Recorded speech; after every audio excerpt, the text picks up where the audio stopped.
Alhamdulillahi binikmatihi tatimus shalihat. Allahumma salli wa sallim ala Muhammad wa ala ali Muhammad amma ba'du. Bapak-bapak, ibu-ibu, dan semuanya yang hadir di majelis yang mulia ini, alhamdulillah pada kesempatan pagi hari ini kita mendapatkan takdir yang terbaik, yaitu khidmah kita dengan Al-Quranul Karim. Mudah-mudahan kehidupan kita semakin berkah. Amin ya rabbal alamin. Salat dan salam semoga tercurah kepada Nabi kita, junjungan kita, teladan kita, Rasulullah Muhammad sallallahu alaihi wasallam. Mudah-mudahan kita semuanya kelak mendapatkan syafaatnya. Amin ya rabbal alamin. Perkenalkan, nama saya simbol saya masih nama Gunadi dari lereng Gunung Lawu, dari Tawang Lawu. Keseharian saya setiap pagi di Iskariman di unit Mulazamah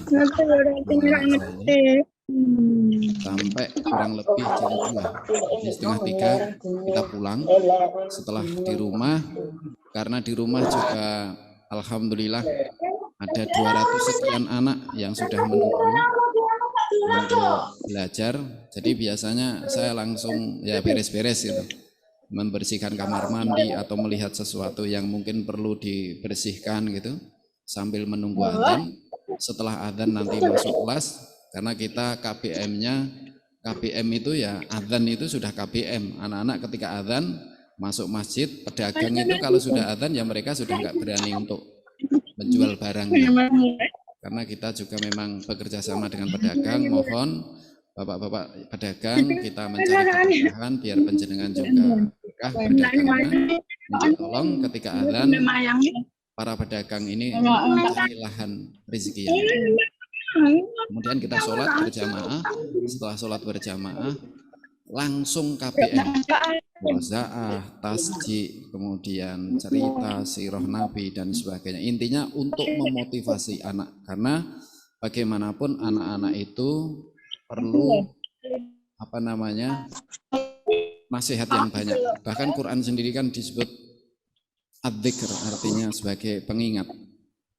Bukankah dalam Al-Quran juga disebutkan a'udzubillahi minasyaitonirrajim, fadzakir fa inna dzikra tanfa'ul mu'minin, dan berilah peringatan nasihat kepada manusia karena peringatan itu akan bermanfaat untuk orang-orang yang beriman. Dalam surat Al-Zariyat seperti itu sebelum wa ma khalaqtul jinna wal insa illa liya'budun. Tetapi di akhir surat Qaf kita memberi peringatan manusia juga harus dengan Al-Quran. Fadzakir bil Qur'an man yakhafu wa'id.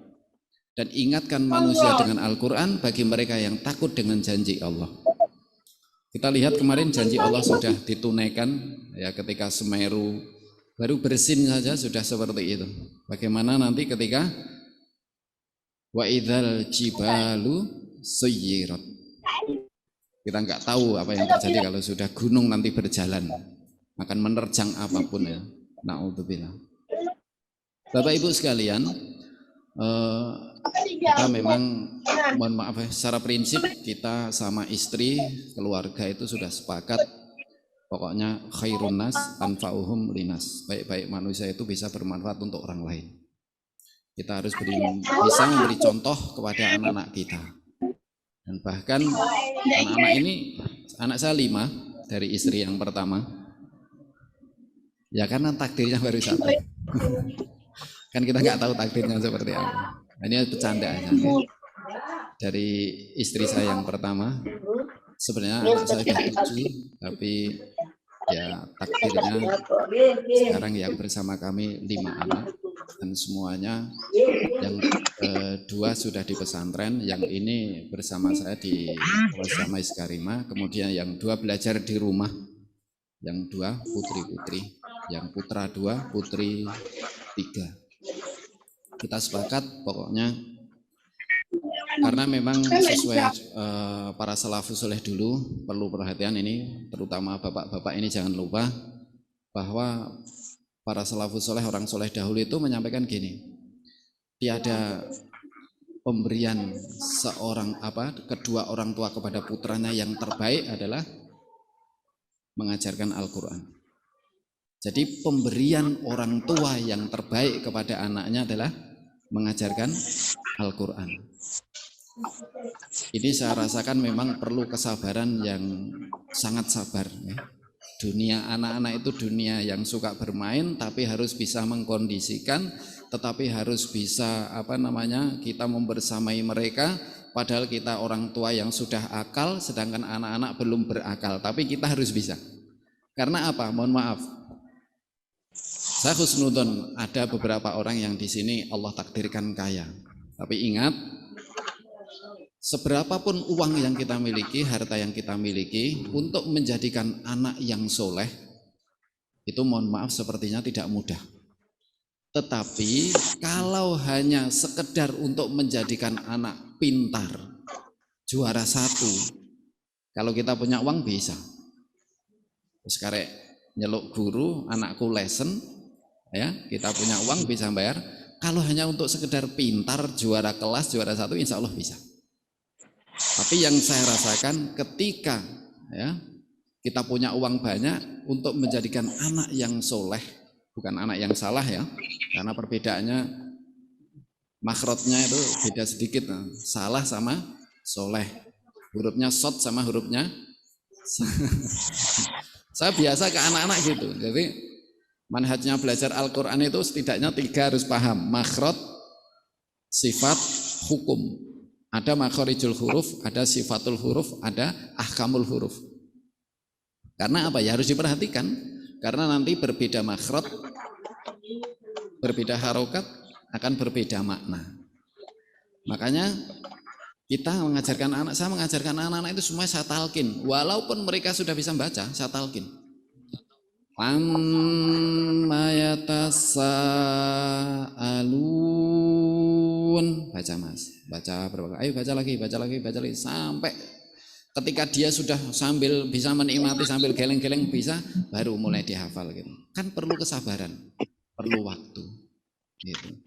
Dan ini sing saya rasakan di mana-mana itu kebanyakan ibu-ibu yang sabar untuk nungguin anaknya, padahal keterlibatan ayah itu masya Allah ya.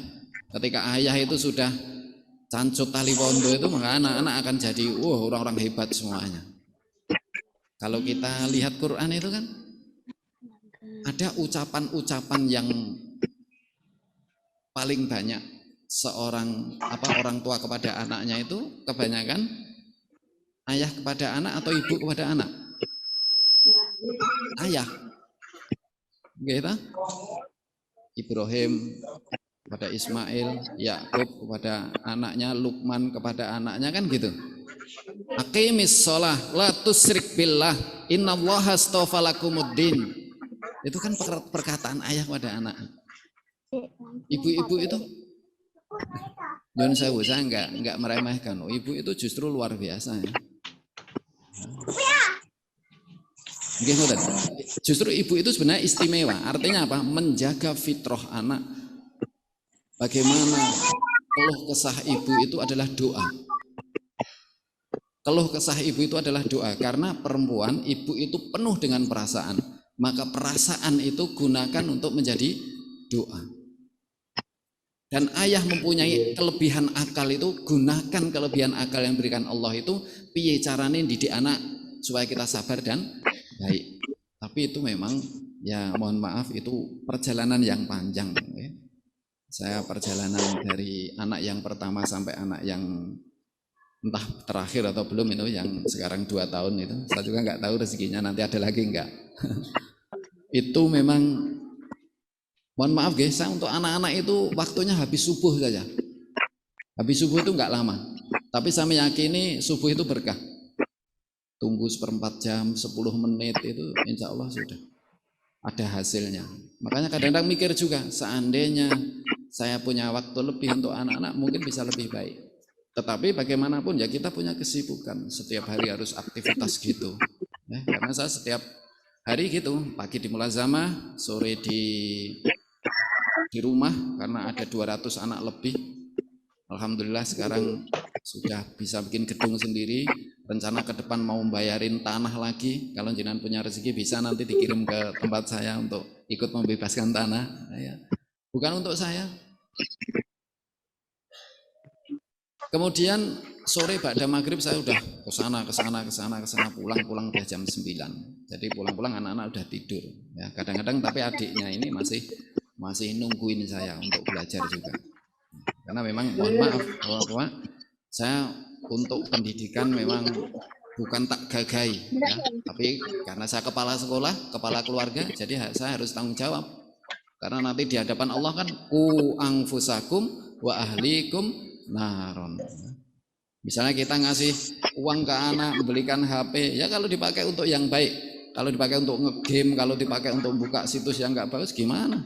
Kan kita sebagai ayah yang ditanya nanti. Kalau besok ditanyakan, kenapa kamu gini? Dari mana kamu? Ayah, gimana? Iya.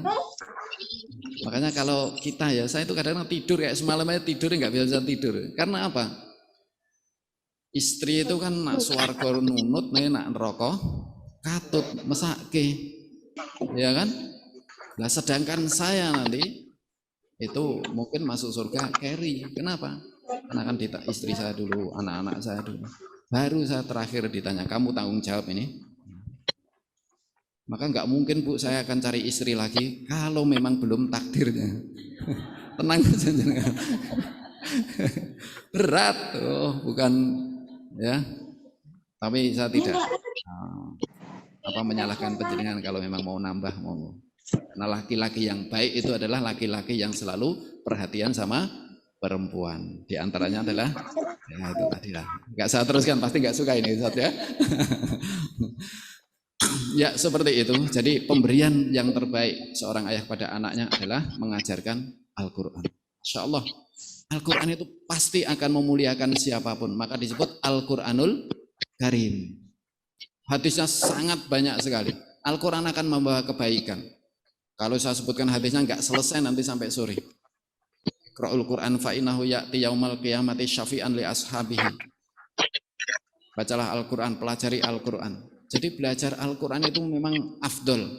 Bahkan kata Rasulullah, afdalu ibadati ummati qiraatul Qur'an. Yang paling afdol, yang paling utama ibadah dari umatku itu adalah qiraatul Qur'an. Belajar Al-Qur'an. Coba, Al-Quran itu saking mulianya. Malaikat yang membawa Al-Quran, yang mau menyampaikan wahyu kepada baginda Nabi itu menjadi malaikat yang paling mulia. Saat turunnya Al-Quran itu, di malam itu menjadi malam yang lebih baik dari 1000 bulan. Lailatul Qadri khairum min alfi syahr. Dan bulan saat turunnya Al-Quran juga menjadi bulan yang paling mulia. Bulan Ramadan. Dan hari saat turun Al-Quran hari Jumat menjadi hari yang afdal, hari yang mulia. Manusia yang mendapatkan Al-Quran, yang menerima wahyu Al-Quran menjadi manusia yang paling mulia. Dulu Mekah, tempat di mana Al-Quran diturunkan di situ, yang dulu disebutkan dalam Al-Quran, rumput pun nggak tumbuh. Tapi sekarang menjadi tempat yang paling aman, tempat yang paling ramai, dikunjungi setiap orang, nggak pernah berhenti. Jadi kita nggak usah bingung, anakku piye nak hafal Quran. Tidak ada anak manusia siapapun dia, tua muda, laki perempuan, tidak memandang usia, tidak memandang status, ketika di dadanya terkumpul Al-Quran, maka akan dimuliakan oleh Allah Subhanahu wa Ta'ala. Maka kita rugi kalau anak-anak masih usia emas kayak gini itu isinya nanti yang enggak itu iman saya itu. Kenapa? Coba mohon maaf tadi saya sampaikan ke Sunari juga. Anak itu kan pemerhati, pengamat, pendengar yang terbaik. Anak itu kelihatan, Ustaz, anak saya kok diajari susah ya konsentrasinya. Ya anak seperti itu, tetapi anak itu cukup mendengar saja dia akan bisa. Anak dia belum bisa membaca Al-Quran, sering mendengar Al-Quran, dia akan hafal. Karena apa? Hatinya masih bersih. Hatinya belum ada dosa. Tapi mohon maaf kita ya, pulau penjenengan ini, bahkan sudah bisa membaca, dibaca berulang-ulang, mendengarkan berulang-ulang. Tapi kenapa? Enggak kunjung juga ke hati kita? Ya karena kita ini di sini tetangganya beli TV kita yang nggak suka. Ya karena hatinya ya mau Qurannya nggak mau masuk. Karena apa? Yang perlu dibersihkan adalah hati kita. Tapi anak-anak coba habis berantem jotos-jotosan aja nanti besok udah nyari lagi, nggak ada dendam, ya kan? Lah kita itu padu we urung wis dendam. Bukan gitu. Mohon maaf. Karena Al-Quran di mana? Di hati. Rasulullah dulu sebelum menerima wahyu dibelah dadanya 2 kali. Dibersihkan hatinya. Karena apa? Hendak. Ini tapi baru wahyu Al-Quran. Maka kita yang paling utama adalah membersihkan hati. Ya, belajar kalau ketemu orang itu senyum ya. Kita ini sudah ketemu orang uang nggak pernah memberi, makanan jarang memberi, hanya sekedar memberi senyum saja. Kadang-kadang senyum pun nggak seimbang. Pripun senyum nggak seimbang? Ya senyumnya ke samping gimana sih? Nak jenenge wong mesem ke samping. Padahal kalau kita ngaca itu senyum seimbang dengan tidak itu kan bagus yang seimbang senyumnya. Gini betul. Hanya senyum saja kadang-kadang pelit. Cita-cita yang tidak makan biaya aja kita ini pelit cita-cita. Anak saya harus jadi hafid Quran, anak saya harus jadi dokter, anak saya harus jadi orang kaya, anak saya harus ini untuk apa? Khairun nas anfa'ul linnas. Sebaik-baik manusia adalah manusia yang bermanfaat untuk orang lain. Gitu.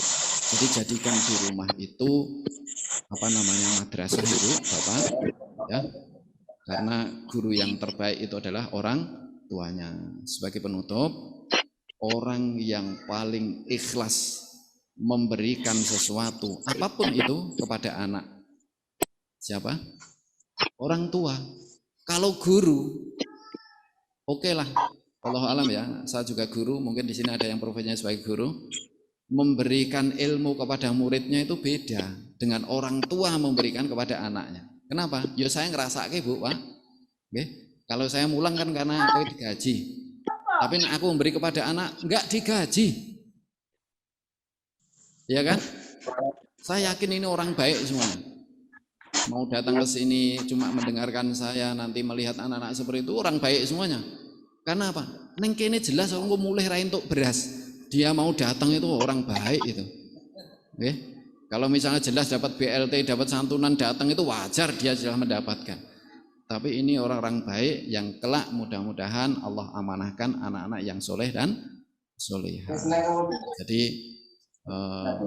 mudah-mudahan kita dikaruniai oleh Allah SWT sebagaimana doa Nabi Ibrahim alaihissalam, Rabbi habli minas solihin. Ya Allah, karuniakanlah kepada kami anak-anak yang soleh dan soleha. Oke, sebagai penutup, mohon maaf Ustaz, kalau di lembaga saya setiap hari itu saya nggak pernah nuntut anak-anak itu kamu harus pinter, kamu harus hafal Quran, enggak. Kamu harus jadi anak baik. Kamu harus punya niat baik. Jangan diisi dengan yang negatif, isi yang positif. Karena kalau di sini positif, nanti yang keluar akan positif, yang dilakukan akan positif. Maka anak-anak itu saya biasakan, ayo mas, kita jam 4 kurang seperempat, angkat tangannya, ya doakan bapak ini ada yang jadi tukang batu masih kepanasan, ibunya di rumah ini masih nyuci baju, masakan untuk kamu. Jadi pekerjaan orang tua itu kita sampaikan, biar anak itu tahu, oh saya punya orang tua yang berkorban untuk saya, memberikan terbaik untuk saya, gitu. Jadi anak-anak itu berdoa ada yang sambil menangis. Karena saya tahu di sekolah ora diajari kayak gitu. Doakan mereka. Umur dan sebagainya. Gitu. Saya memang program saya itu coba menjadikan anak-anak yang baik, soleh dan soleha berbakti kepada orang tua. Kan kudangane wong tua itu nak orang Jawa pripun? Muga-muga dadi bocah sing mulya, ya. Migunani tumrap agama, nusa lan so iso bekti karo wong tuwa, sampe nak urip gede iso sembodo, kan gitu. Doanya kita kan gitu. Kalau coba orang tua seperti itu tuh, insya Allah. Nah, saya kira cukup sekian, tidak baik jika panjang lebar. Mudah-mudahan Allah memberi kesempatan pertemuan yang lebih terbuka lagi, yang lebih luas lagi. Dan kami persilahkan jika panjenengan ke Tawangmangu, silahkan mampir ke tempat saya. Bisa tamasya melihat anak-anak bermain, melihat anak-anak belajar di tempat kami. mungkin bisa menjadi sesuatu yang bisa memberi motivasi kepada kita. Terima kasih, mohon maaf kurang lebihnya ini yang kami sampaikan. Wallahu a'lam bishawab. Aqulu qouli hadza wa astaghfirullah innahu wa ghafurur rahim. Wassalamualaikum warahmatullahi wabarakatuh. Waalaikumsalam warahmatullahi wabarakatuh.